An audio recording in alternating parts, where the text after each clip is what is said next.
Nagustuhan ko yung Kaiser kasi talagang ang tagal ko nang naghahanap, no? Ang daming healthcares na ibinida sa akin at sa pamilya ko, pero lahat binusisi ko talaga at isa talagang nakapasa sa akin ay ang Kaiser. Imagine, no?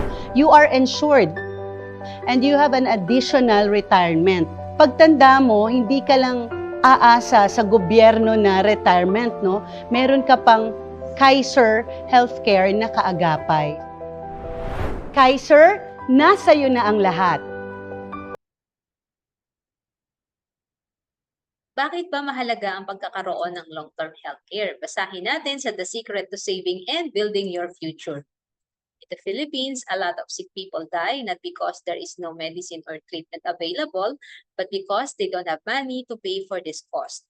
This is the sad reality sa Pilipinas. Karamihan ay di naglalaan ng budget sa pagkakaroon ng sakit.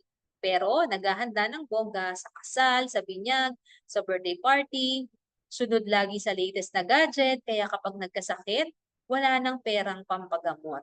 Or kung meron naman siyang maraming pera or ekstrang pera, saan natin unang nilalagay ito?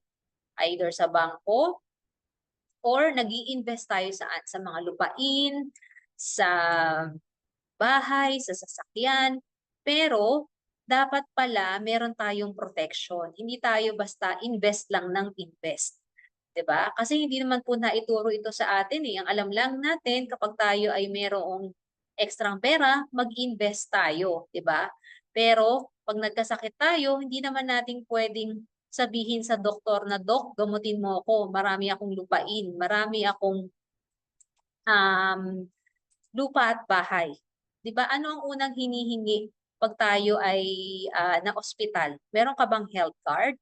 So kung wala kang health card at wala kang pambayad ng deposit, ito ang maaaring kalagyan mo, 'di ba? Ito ang itsura ng isang public hospital, nagsisiksikan, o kaya naman hindi ka kaagad ma-attend ng doktor or nurse kasi mahaba ang pila. Pipila ka ng pagkahaba-haba, 'di ba?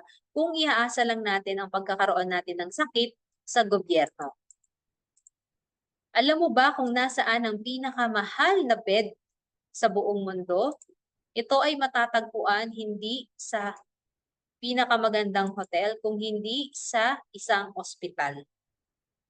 'Di ba? Napakamahal kung magkasakit, lalo sa panahon ngayon. Hindi na po natin alam kung ano yung mga nagsusulputang sakit, 'di ba? Kaya importante na naghahanda po tayo. Kasi meron tayong three major financial challenges. Unang-una na dito ang if we die too soon. Makakasiguro po ba tayo na yung iiwan nating responsibility sa pamilya natin ay maitutuloy nila? Makakasiguro ba tayo na kakain ng 3 beses sa isang araw ang ating mga anak or ang ating mga magulang? Makakasiguro ka ba na makakapagtapos ng pag-aaral ng iyong mga anak kung wala tayong iiwang pera sa kanila? Ang solusyon, dapat meron tayong life insurance kasi ito yung instant sure money na sasagot sa mga responsibilities natin pag tayo ay wala na. What if naman we get sick? Saan tayo kukuha ng perang gagastusin? If we get sick, dapat meron po tayong healthcare. So hindi lang siya basta healthcare, dapat short-term and long-term healthcare. What if we live too long naman? Who will take care of me? Naisip niyo po ba yun? Pag-retire natin, paano tayo kung wala na tayong kakayahang magtrabaho pa? Andiyan naman ang SSS and PhilHealth. Okay naman po, pero hindi po yan sasapat. Dapat meron tayong investment and long-term healthcare. Ito yung tinatawag na money working for you.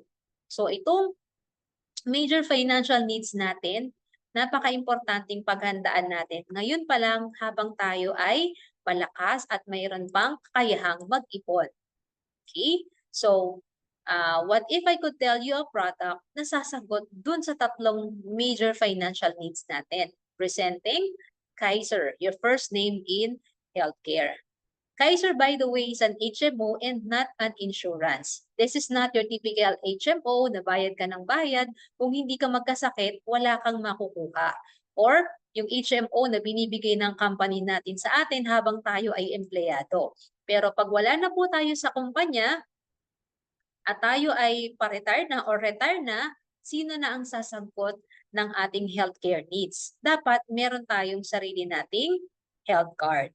Okay, so by the way, si Kaiser is duly accredited by the Department of Health, duly accredited with the Philippines Insurance Commission, and registered with the Securities and Exchange Commission with an authorized capital stock of 160 million pesos. We have more than 12,000 accredited doctors and hospitals and clinic nationwide. Meron din tayong 24/7 call center if we need assistance. Okay, and marami po tayong accredited hospitals and clinics. Major hospitals pa po dito sa Pilipinas. As you can see, ito yung mga hospitals na magaganda po talaga yung reputation dito sa Philippines. And also, meron pong sariling Kaiser Medical Center dito sa Pilipinas. At yan ay matatagpuan. Meron po tayo sa Makati, meron tayo sa Robinsons Mall, meron tayo sa Laguna, meron sa Cavite, sa Cebu, yan. At sa SM Malls din po mayroon. Malay natin sa susunod na buwan, na taon, meron na rin po sa inyong mga lugar. Okay, so gaano nga ba katatag ang Kaiser? So far, wala pa namang history sa Pilipinas na nag-close na health maintenance organization. At isa lang naman ang Supreme Court sa nagtiwala po sa Kaiser. Ayan. So, kung ang Supreme Court nga ay nagtiwala sa Kaiser, tayo pa po ba ang hindi? Alright? So, Kaiser helps you build a solid financial foundation. This is the best saving plan na pwede nating simulan. Kung tayo ay magbe-build ng solid financial foundation, sagot na ni Kaiser ang tatlo dyan. Unang-una na, meron niyang healthcare, merong life insurance, and merong investment. 3-in-1 solution na po siya dun sa ating major financial needs. Diba? Para kang uminom lang ng 3-in-1 coffee. Diba? Ito yung 3-in-1 savings program na pwedeng-pwede nating simulang Pilipino kahit nasaan man tayong sulok ng mundo. This is your ultimate Kaiser Health Builder Plan. Healthcare plus life insurance plus investment. Ito ang ipon na walang tapon. Just in case tayo ay magkasakit, meron tayong magagamit for hospitalization. In the event naman na tayo ay kunin kaagad ni Lord, meron tayong iiwan na pera sa family natin. And kung tayo naman po ay tumanda, meron tayong retirement money na sasagot ng gastusin natin pagtanda po natin. Okay? So meron pong tatlong phase si Kaiser. Merong tatlong period si Kaiser. Meron tayong tinatawag na saving period, extended period, and long-term care period. By the way, si Kaiser ay 7-20 plan, meaning 7 years to save and 20 years yung maturity. Ibig kung sabihin ito, 7 taon lang tayong mag-iipon at maghihintay lang tayo ng 13 years para mag-mature ang ating Kaiser. Okay, so isipin natin ang tagal ng 20 years. Pero tanungin din po natin ang mga sarili natin. Ilang taon na po ba tayong nagtatrabaho? Meron na po ba tayong naipon? O lahat ng pera natin ay dumulas na lang sa mga palad natin? 'Di ba? At yung atin pong Kaiser plan ay hindi lang naman siya investment, meron po siyang protection na kasama. At iisa-isahin po natin yan sa video na ito. Okay, so ang example po natin is itong K100 plan. So kung ikaw ay 22 years old, nag-invest ka sa Kaiser K100 plan, that is 58,821 annual installment or yearly. Yan. So 7 years lang po natin siyang iipunin. So 20 years old ka, natapos to mag-invest kay Kaiser ng 29 years old. Maghihintay lang po tayo ng tayo ay 42 years old at meron na tayong 1,166,000 pesos. So magkano lang po lahat ang ininvest natin? 411,000. So that means halos triple po yung naging interest ng pera natin. Diba? Plus, meron ka pang pro-K. So, sa first 7 years, ano po ba yung mga benefit natin? Unang-una na, meron tayong annual physical exam. So, napaka-importante po na tayo ay nagpapa-annual physical exam. Sabi nga, di ba, prevention is better than cure. Kaya po, importante na check natin yung mga sarili natin. Kasi hindi po natin alam, baka meron na palang tayong sakit, di ba? So, dito sa annual physical exam, meron po yung chest x-ray, routine fecalysis, routine urinalysis, complete blood count, and ECG and pap smear for ladies above 35 years old. Meron din po yung kasamang dental health benefits, unlimited dental checkup, unlimited simple tooth extraction, once a year free dental prophylaxis, cementation of jacket crowns, inlays, minor adjustment of denture. So, for 7 years pa lang po, napakadami ng benefits. Diba? And aside from that, in the event na tayo po ay ma-admit sa hospital, meron po tayong 60,000 na benefit limit. So, let's say, si plan holder na ospital, ang kanyang bill sa ospital ay 50,000 pesos, K100 yung kanyang plan at ang annual benefit limit niya ay 60,000 pesos. Ibig sabihin, wala na po tayong babayaran sa ospital kasi sobra-sobra pa yung annual benefit limit natin. Kaiser has 4-way insurance. First is the term life insurance. Kung namatay si plan holder, mayroong makukuhang cash ang beneficiary. Second, accidental death and dismemberment. Kung ang cause of death ni plan holder ay aksidente, times 2 ng life insurance coverage ang makukuha ng beneficiary. Kung na-aksidente naman pero hindi namatay, ang coverage ay depende sa kung ano ang nawalang body parts kay plan holder. Number of membership fees due to death.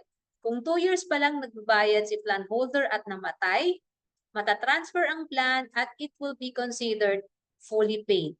Wala tayong iiwan na utang sa ating beneficiary. Fourth, waiver of membership fees due to total and permanent disability. Na aksidente, hindi namatay, pero permanent disabled. Fully paid na rin po ang plan. Ang tanong ng marami, mayroon na po bang nakapag-claim kay Kaiser?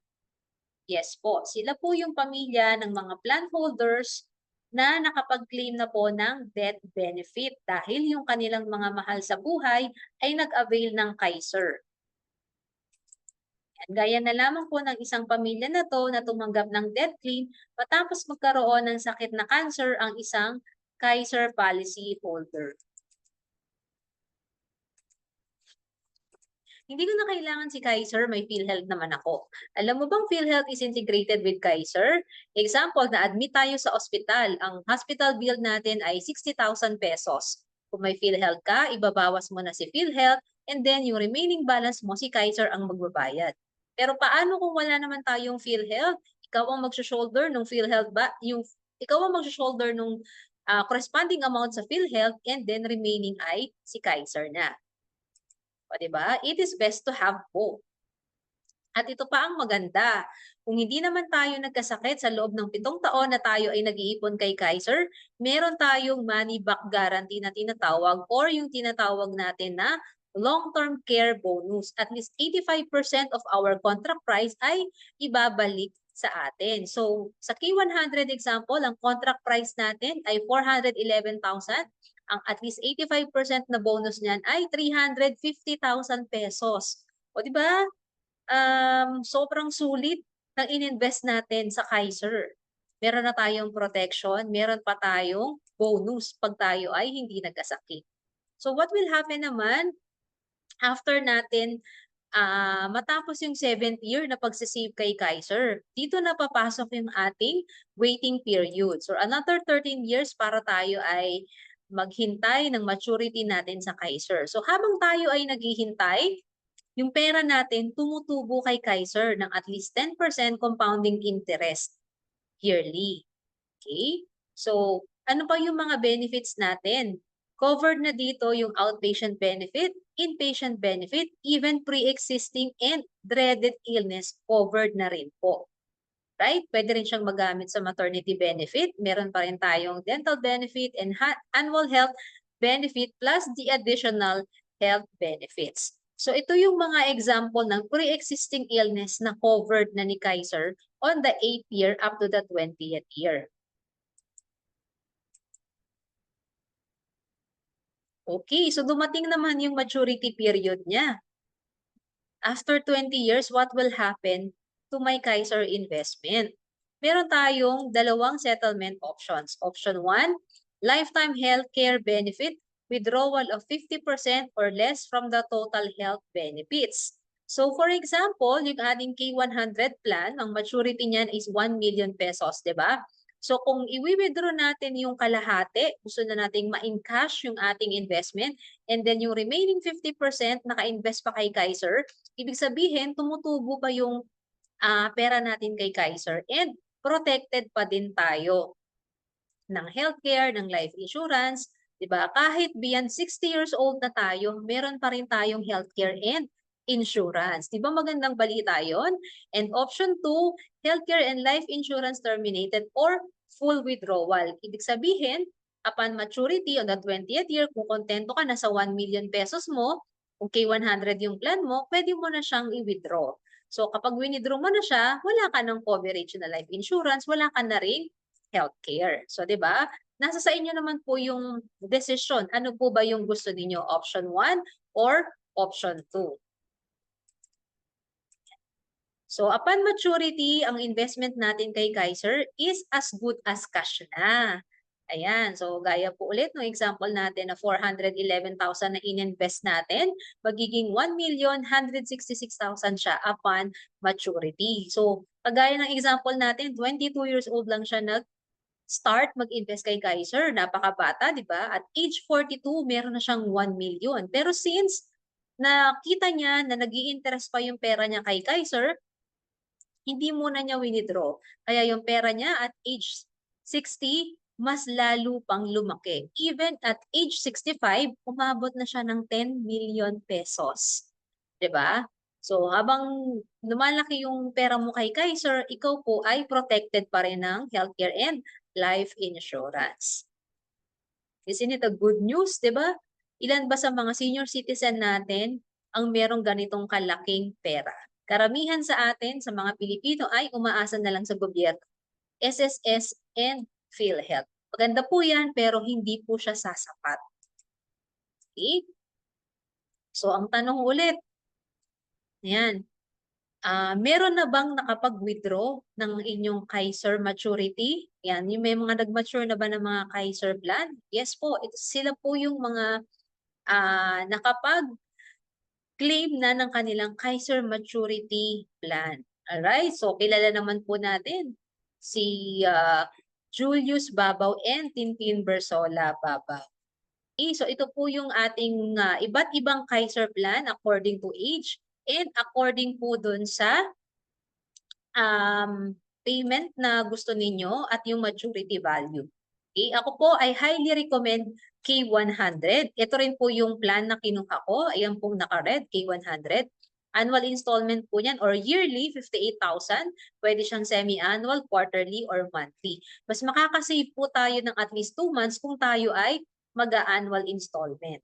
Yan. So kung gusto niyo po ng 1 million peso sa inyong retirement, dito po tayo sa K100. Pero kung ang budget nyo naman po ay hindi pa kakayanin yung K100, pwede naman po tayo magsimula sa lowest plan. Pero sabi nga, di ba, tipirin mo na ang lahat, wag lang ang sarili mo. Kasi pagdating ng panahon, yung 1 million pesos na yan, maaring maliit na po ang value. Diba? So, kailan ba tayo nagkakaroon ng sakit? Kapag mas bata or medyo may edad. Kapag medyo may edad, mas dun na po na tayo mas nangangailangan ng sapat na healthcare. Doon na natin kailangan yung sapat na health benefits, 'di ba? Kasi wala na tayong kakayahang magtrabaho. 'Di ba? Saan tayo kukuha ng pera kung sakaling tayo ay magkasakit? So habang tayo ay malakas pa, mag-ipon tayo para pagdating ng panahon ng ating golden years, marami na po tayong na-accumulate na pera and protection. Okay? So it all depends on you kung ano po yung inyong Kaiser plan na sisimulan. Okay? So once na na-approve na po yung ating Kaiser application, magkakaroon po tayo ng online portal management system or online access. Kahit nasaan man po tayong panig ng mundo, ma-access po natin yung ating Kaiser policy. Ibig sabihin, kung gusto nating basahin ulit yung ating policies, yung mga benefits natin, dito po nakasulat sa OPMS. Yung mga payments po natin, very transparent kasi nakikita po natin sa payment history. And I am proud to say na ito yung aking OPMS sa Kaiser. As you can see, fully paid na po ako sa Kaiser. Yan. So, nandun na po ako sa waiting period na mag-mature yung aking Kaiser. Okay? So, after 7 years po na pag-iipon, makaka-receive po tayo ng Certificate of Full Payment and Visa card. Ano ang naging magandang dulot ng Kaiser sa buhay mo? Yung magandang nagawa dito sa akin, habang ako'y nagbabayad ng aking Kaiser, na-avail ko lahat yung mga kuwan ko sa dentist, mga laboratories and check-up. Tapos ito, na kuwan ko naman, ako'y hindi ko nagamit kahit saan yung aking Kaiser Health. Kasi ngayon, magagamit ko yung pension sa nakalaan sa akin. Ngayon, matanda na talaga ako. 66 years old na ako this September. Kaya talagang magandang iniintay ko sa Kaiser. Kinuha ko yung kalahati habang magagamit ko. Bago yung the rest, ay ini-invest ko pa at kikita pa siya. Salamat sa Kaiser at maganda ang aking iniintay para sa aking pagtanda.